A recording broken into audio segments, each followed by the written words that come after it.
बिस्मिल्लाहिर्रहमानिर्रहीम। सिंध धरती जा प्यारा आबादगार दोस्तों, अस्सलाम वालेकुम। दोस्तों, अॼु असां हिते डिस्ट्रिक्ट सुजावल जो आहे तालुको शाह बंदर, उन में लाॾियूं जो इलाइक़ो सॾिबो आहे, उनजे भर में आयासीं। त हिते जेका वैरायटी हिननि दोस्त चांग आहिनि, असां खां ही दोस्त आयो क़ुर्बान जांग, हिते नंढो आबादगार वठी आयो, ॿिज किर्स 682 खणी आयो तव्हां शहदादपुर मां। हिननि चयो त इन जो तजुर्बो हिन इलाइक़े में कयूं त अल्हम्दुलिल्लाह वण तमामु बहितरीनु थिया आहिनि। ऐं इहे सभु वण जेके आहिनि से गोगड़े ऐं गुल ते अची विया आहिनि।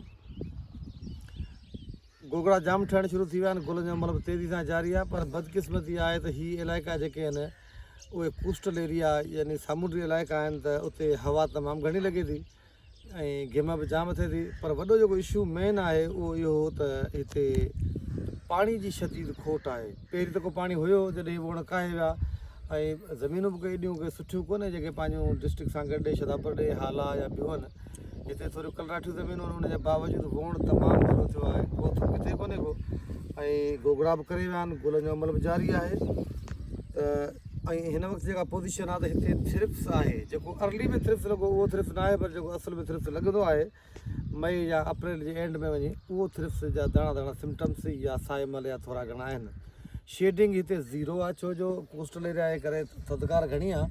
वण तमामु भला थिया आहिनि। अगरि पाणी हुजे प्रॉपर तौर ते त हिन पटीअ में जेको आहे त वण मुंहिंजे सम्झ में तमामु बहितरीनु थींदो। हिननि जेका महिनत कई आहे ऐं जहिड़े हिसाब सां हिननि जर्मिनेशन कराई आहे वणनि खे हिते, उहा क़ाबिल दीद आहे। ऐं आऊं उमेदु कयां थो त सुठी पैदावार ॾिना। अगरि पाणी हिननि वटि अचे थो, पाणी चवंदा 15-20 ॾींहं खां वधीक बंदि आहे, पाणी जी वॾी खोट आहे, त वधीक क़ुर्बान तो कीअं ॾिठा भला ॿियूं जिन्सूं बि कयूं था, हीअ बि कयूं था। साईं ये जिन्स बहितरीनु आहे, हा, ट्रिपल जिन खां सही आहे। हिन जी जर्मिनेशन वग़ैरह सभु सही आहे। ऐं हिन में शेडिंग कोन्हे का, छाणू कोन्हे को, छाणू कोन्हे को। मुखड़ी लॻण साण हुन में ट्रिपल जिन छणे थो। हा, हिन में छाणू आहे कोन्हे। वकार तो हिते पोज़ीशन आहे, पाण ॾे जेको माहौल आहे हुनखे कीअं ॾिठो?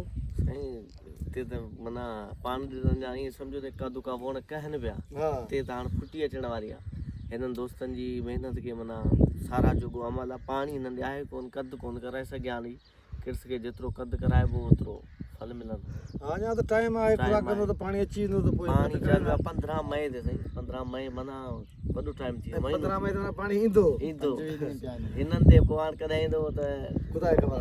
बहरहाल सुठी महिनत आहे साईं। महिरबानी।